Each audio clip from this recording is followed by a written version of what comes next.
Blazers, and welcome to the Blazer News Center. I'm Courtney alongside Charles C. with your announcements for today, Wednesday, January 31st. Today is the last day to pre-order a yearbook. Yearbooks cost $65 and can be purchased through your student account or by bringing cash or check to the bookkeeper. While there will be some books available at distribution, they will cost $75 and will be sold on a first-come basis. We have sold out of books 3 of the 4 last year, so don't miss out on your chance to relive the year and reserve your book now.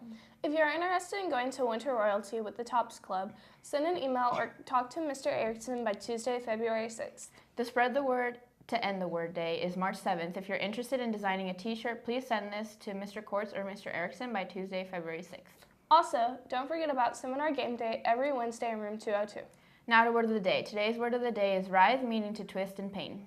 Used in a sentence, she lay on the floor writhing in pain. Now to the sports desk.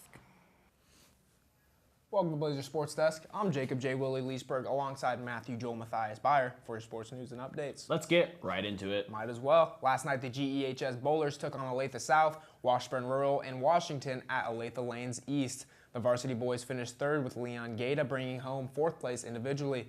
The JV boys finished second with Matt Sarithasak finishing in third individually. The varsity ladies finished in third when Veronica Voitas finished 7th overall. The JV ladies finished third as well, with Shanley Days finishing in 7th place overall. The Lady Blazer varsity girls were back on the court after a long weekend in El Dorado versus the Leavenworth Pioneers. Maybe it was the post-tournament sluggishness, but they did not come out of the gate very sharp. The Pioneers jumped out the gate to take a 10-4 lead at the end of the first quarter. Skylar Washington would jumpstart the scoring in the second quarter as she scored 7 of the team's 11 points. And the Blazers, although still trailing by 3, were able to decrease their deficit. Coming out of the locker room at halftime, the Blazers made some adjustments, and the shooting picked up substantially as Kelby Wilson, Kinley Nelson, and Sophia Seaman combined to knock down 4 3-pointers en route to building an 8-point lead that would continue to grow in the fourth quarter. The Lady Blazers only allowed 9 total points to the Pioneers in the second half, propelling their way to the 9th victory of the season by a final of 43-26. Leading the team in scoring was Skylar Washington with 14, Sophia Seaman with 11, Kinley Nelson had 4, and Kelby Wilson had 4, while Taylor Carpenter and Madison Beasley finished with 2 each. Next up for the Blazers is a familiar post-season rival, Olathe South, on Friday in Olathe. The sophomore boys squad opened the evening by defeating Leavenworth 58-36. The win marked the second consecutive victory by the sophomore squad. Alex Wisecup and David Johnson scored 13 points, and Trey Caberline added 11 to lead the sophomores. David Johnson punctuated the victory with his first career dunk in the fourth quarter. The junior varsity boys, coming off of a Bonner Springs tournament championship, claimed a 69-63 win in the second contest of the evening. All 10 Blazers who suited up scored in the contest. Leading the scorers were Preston Rohr with 13, Carson Miller had 12, and Corbin Strack had 11.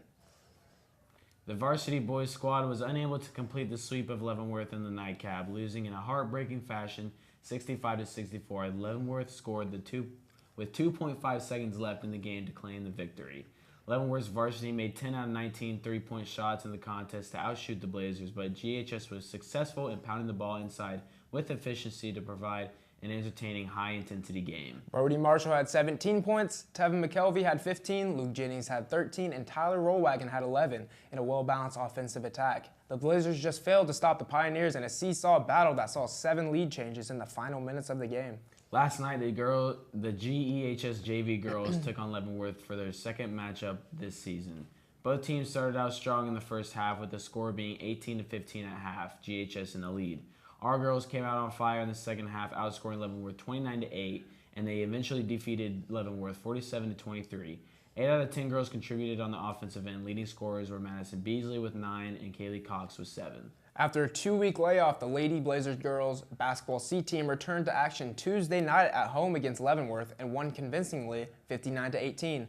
Lauren Havlick led the scoring with 22, Mara Smith had 18, Trinity Taylor had 11, and Alex Van Reen added 5.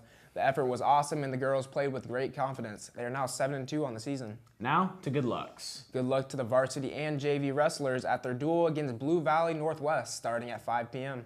Well, that's all we have for sports. Now back to the anchor. Thanks, guys. The Gardner Parks and Rec Department is now accepting applications for seasonal positions for the 2018 summer season. Applications will be accepted through February 9th at Gardner City Hall. Positions include pool assistant managers, lifeguards, swim lesson instructors, facility attendants, concession workers, umpires, and maintenance workers. Applications and a list of qualifications are available in the high school front office and at Garner City Hall and must be returned to the Parks and Rec Department at City Hall by Friday, February 9th. Well, looks like that's all we have for you today, Blazers. Students, you are now free to travel. Have a wonderful Wednesday, and we'll see you all back here tomorrow.